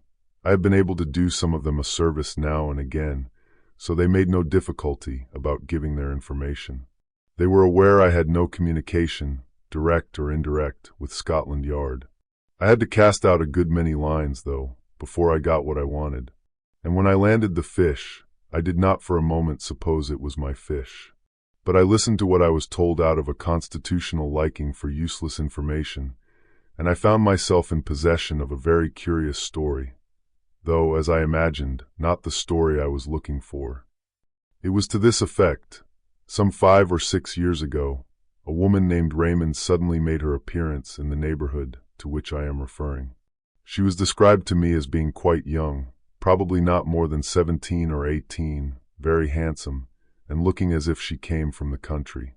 I should be wrong in saying that she found her level in going to this particular quarter, or associating with these people, for from what I was told, I should think the worst den in London far too good for her. The person from whom I got my information, as you may suppose, no great Puritan, shuddered and grew sick in telling me of the nameless infamies which were laid to her charge. After living there for a year, or perhaps a little more, she disappeared as suddenly as she came. They saw nothing of her till about the time of the Paul Street case. At first, she came to her old haunts only occasionally, then more frequently, and finally took up her abode there as before, and remained for 6 or 8 months. It's of no use my going into details as to the life that woman led. If you want particulars, you can look at Merrick's legacy. Those designs were not drawn from his imagination. She again disappeared, and the people of the place saw nothing of her till a few months ago. My informant told me that she had taken some rooms in a house which he pointed out, and these rooms she was in the habit of visiting 2 or 3 times a week, and always at 10 in the morning. I was led to expect that one of these visits would be paid on a certain day about a week ago. I accordingly managed to be on the lookout in company with my cicerone at 9:45, and the hour and the lady came with equal punctuality. My friend and I were standing under an archway, a little way back from the street, but she saw us and gave me a glance that I shall be long in forgetting. That look was quite enough for me. I knew Miss Raymond to be Mrs. Herbert. As for Mrs. Beaumont, she had quite gone out of my head. She went into the house, and I watched it till 4 o'clock, when she came out, and then I followed her. It was a long chase, and I had to be very careful to keep a long way in the background, and yet not lose sight of the woman. She took me down to the Strand, then to Westminster, then up St. James's Street, and along Piccadilly. I felt queerish when I saw her turn up Ashley Street. The thought that Mrs. Herbert was Mrs. Beaumont came into my mind, but it seemed too impossible to be true. I waited at the corner, keeping my eye on her all the time, and I took particular care to note the house at which she stopped. It was the house with the gay curtains, the home of flowers, the house out of which Crashaw came the night he hanged himself in his garden. I was just going away with my discovery when I saw an empty carriage come round and draw up in front of the house, and I concluded that Mrs. Herbert was going out for a drive, and I was right. There, as it happened, I met a man I know, and we stood talking together a little distance from the carriageway, to which I had my back. We had not been there for 10 minutes when my friend took off his hat, and I glanced around and saw the lady I had been following all day. "Who is that?" I said, and his answer was, "Mrs. Beaumont lives in Ashley Street." Of course, there could be no doubt after that. I don't know whether she saw me, but I don't think she did. I went home at once, and on consideration, I thought that I had a sufficiently good case with which to go to Clarke. Why to Clarke? Because I am sure that Clarke is in possession of facts about this woman, facts of which I know nothing. Well, what then? Mr. Villiers leaned back in his chair and looked reflectively at Austin for a moment before he answered. My idea was that Clarke and I should call on Mrs. Beaumont. You would never go into such a house as that. No, no, Villiers, you cannot do it. Besides, consider, what result? I will tell you soon. But I was going to say that my information does not end here. It has been completed in an extraordinary manner. Look at this neat little packet of manuscript. It is paginated, you see, and I have indulged in the civil coquetry of a ribbon of red tape. It has almost a legal air, doesn't it? Run your eye over it, Austin. It is an account of the entertainment Mrs. Beaumont provided for her choicer guests. The man who wrote this escaped with his life, but I do not think he will live many years. The doctors tell him he must have sustained some severe shock to the nerves. Austin took the manuscript, but never read it.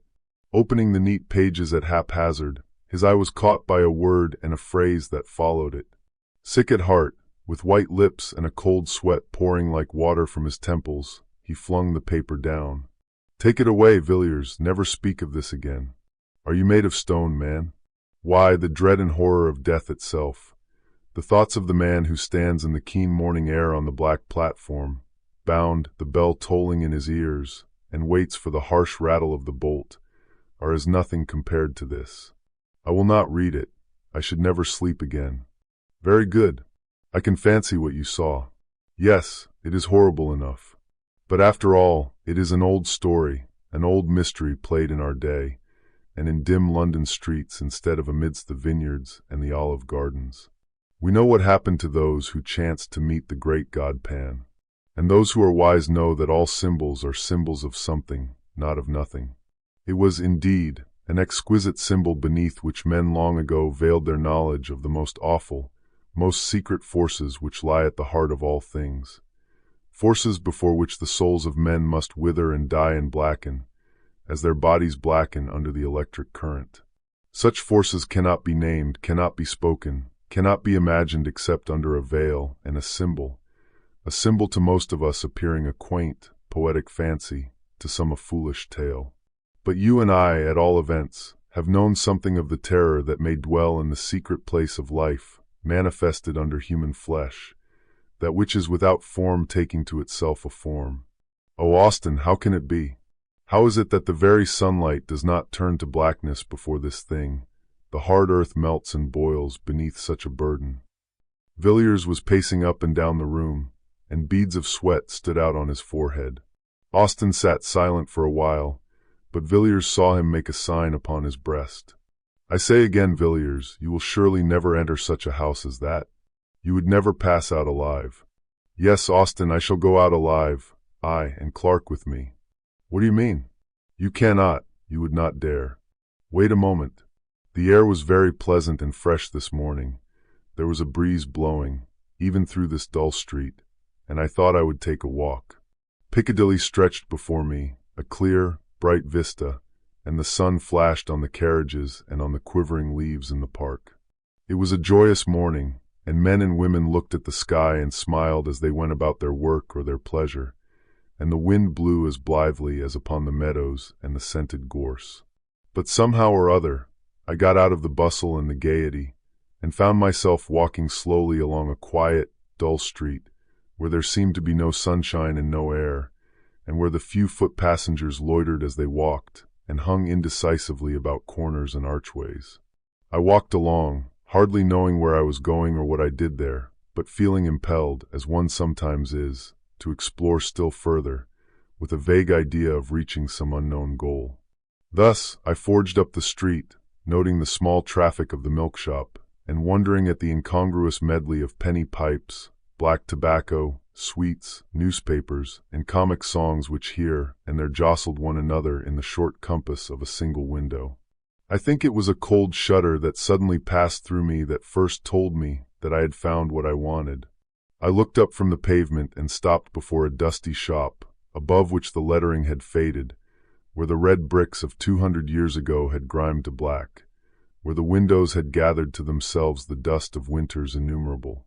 I saw what I required, but I think it was 5 minutes before I had steadied myself and could walk in and ask for it in a cool voice and with a calm face.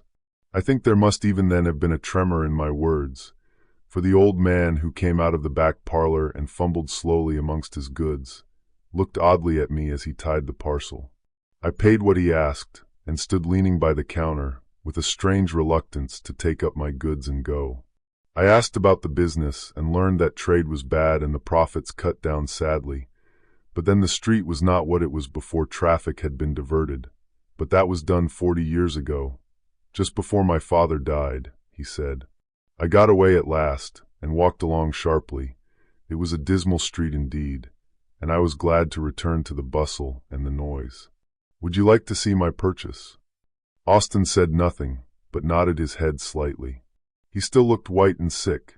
Villiers pulled out a drawer in the bamboo table and showed Austin a long coil of cord, hard and new, and at one end was a running noose. It is the best hempen cord, said Villiers, just as it used to be made for the old trade, the man told me. Not an inch of jute from end to end. Austin set his teeth hard and stared at Villiers, growing whiter as he looked. "You would not do it," he murmured at last. "You would not have blood on your hands." "My God!" he exclaimed with sudden vehemence. "You cannot mean this, Villiers, that you will make yourself a hangman?" "No. I shall offer a choice, and leave Helen Vaughan alone with this cord in a locked room for 15 minutes. If, when we go in, it is not done, I shall call the nearest policeman. That is all. I must go now. I cannot stay here any longer. I cannot bear this. Good night." "Good night, Austin." The door shut, but in a moment it was open again, and Austin stood, white and ghastly, in the entrance.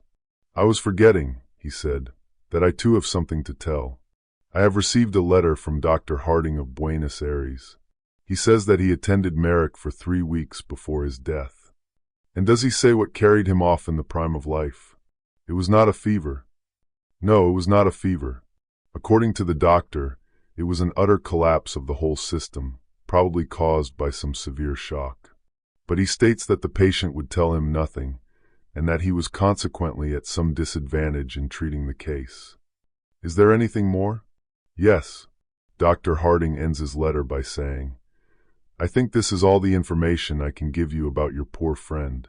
He had not been long in Buenos Aires and knew scarcely anyone, with the exception of a person who did not bear the best of characters, and has since left, a Mrs. Vaughan." Chapter 8: The Fragments. Among the papers of the well-known physician, Dr. Robert Matheson of Ashley Street, Piccadilly, who died suddenly of an apoplectic seizure at the beginning of 1892, a leaf of manuscript paper was found, covered with pencil jottings. These notes were in Latin, much abbreviated, and had evidently been made in great haste. The manuscript was only deciphered with difficulty, and some words have, up to the present time, evaded all efforts of the expert employed. The date, July 25, 1888, is written on the right-hand corner of the manuscript. The following is a translation of Dr. Matheson's manuscript. Whether science would benefit from these brief notes if they could be published, I do not know, but rather doubt. But certainly I shall never take the responsibility of publishing or divulging one word of what is here written, not only on account of my oath given freely to those 2 persons who were present, but also because the details are too abominable. It is probable that, upon mature consideration, and after weighing the good and evil, I shall one day destroy this paper, or at least leave it under seal to my friend D, trusting in his discretion to use it or to burn it, as he may think fit. As was befitting, I did all that my knowledge suggested to make sure that I was suffering under no delusion. At first astounded, I could hardly think, but in a minute's time, I was sure that my pulse was steady and regular, and that I was in my real and true senses. I then fixed my eyes quietly on what was before me. Though horror and revolting nausea rose up within me, and an odor of corruption choked my breath, I remained firm. I was then privileged or accursed, I dare not say which, to see that which was on the bed, lying there black like ink, transformed before my eyes. The skin, and the flesh, and the muscles, and the bones, and the firm structure of the human body that I had thought to be unchangeable and permanent as adamant, began to melt and dissolve.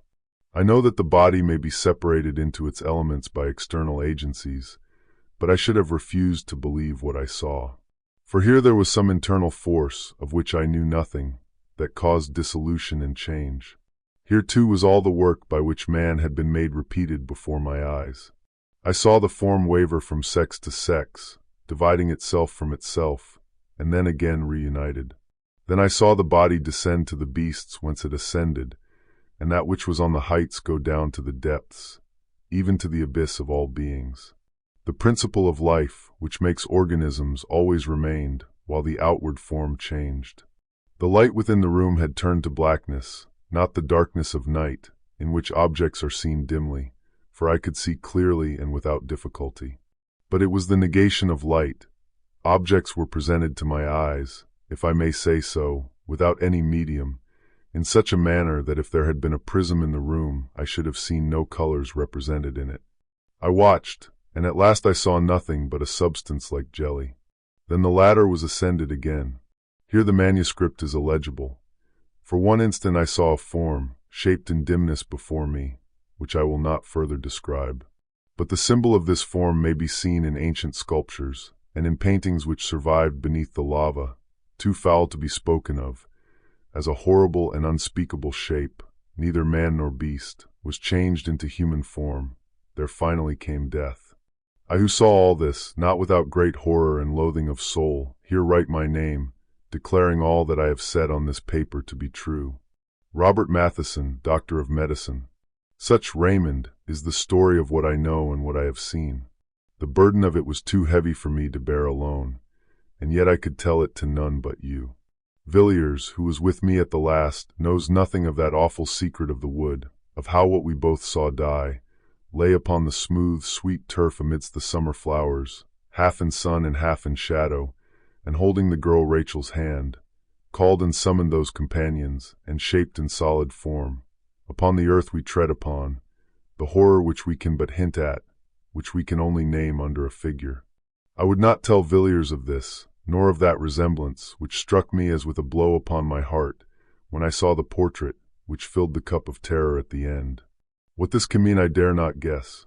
I know that what I saw perished was not Mary, and yet in the last agony Mary's eyes looked into mine. Whether there can be any one who can show the last link in this chain of awful mystery, I do not know, but if there be any one who can do this, you, Raymond, are the man. And if you know the secret, it rests with you to tell it or not, as you please, that I am writing to you immediately upon my return to town. I've been in the country for the last few days, and perhaps you can guess where. When the horror and wonder in London were at their height, for Mrs. Beaumont, as I told you, was well known in society, I wrote to my friend, Dr. Phillips. I gave him a brief outline, or rather a hint, of what had happened. I asked him for the name of the village where the events he had related to me occurred. He gave me the name with little hesitation. Rachel's father and mother were dead, he explained, and the rest of the family had moved to a relative in the state of Washington 6 months prior. The parents, he said, had undoubtedly died of grief and horror. Their daughter's terrible death, and the events preceding it, had simply been too much to bear. On the evening I received Philip's letter, I was at Carmain. I stood beneath the crumbling Roman walls, whitened by 1700 winters. From there, I looked over the meadow where the older temple of the god of the deeps once stood. I saw a house gleaming in the sunlight, the house where Helen had lived. I stayed at Carmain for several days. I found that the local people knew little and had guessed even less. Those I spoke to seemed surprised that an antiquarian, as I professed myself to be, would be troubled by a village tragedy, of which they offered a very commonplace version. As you can imagine, I revealed nothing of what I knew. Most of my time was spent in the great wood that rises just above the village. It climbs the hillside and descends to the river in the valley. It's a long, lovely valley, Raymond, much like the one we gazed upon one summer night, walking to and fro before your house. For many an hour, I strayed through the forest's maze, turning now right, now left. I paced slowly down long, shadowy, and chill alleys of undergrowth, even under the midday sun. I halted beneath great oaks, and lay on the short turf of a clearing. There, the faint, sweet scent of wild roses came to me on the wind, mingling with the heavy perfume of the elder. Their combined odor is like that of a room of the dead, a vapor of incense and corruption. I stood at the wood's edges, gazing at the grand procession of foxgloves towering amidst the bracken, shining red in the broad sunshine. Beyond them were deep thickets of close undergrowth, where springs boiled up from the rock, nourishing dank and evil water weeds. But in all my wanderings, I avoided one part of the wood. It wasn't until yesterday that I climbed to the summit of the hill. I stood upon the ancient Roman road that threads the highest ridge of the wood. Here they had walked, Helen and Rachel, along this quiet causeway, upon the pavement of green turf. It was enclosed on either side by high banks of red earth and tall hedges of shining beech. And here I followed in their steps. I looked out, now and again, through partings in the boughs. On one side, I saw the sweep of the wood stretching far to right and left, sinking into the broad level. Beyond lay the yellow sea and the land across it. On the other side was the valley and the river, and hill following hill like waves. There was wood and meadow and cornfield and gleaming white houses, and a great wall of mountain and far blue peaks in the north. And so, at last, I came to the place.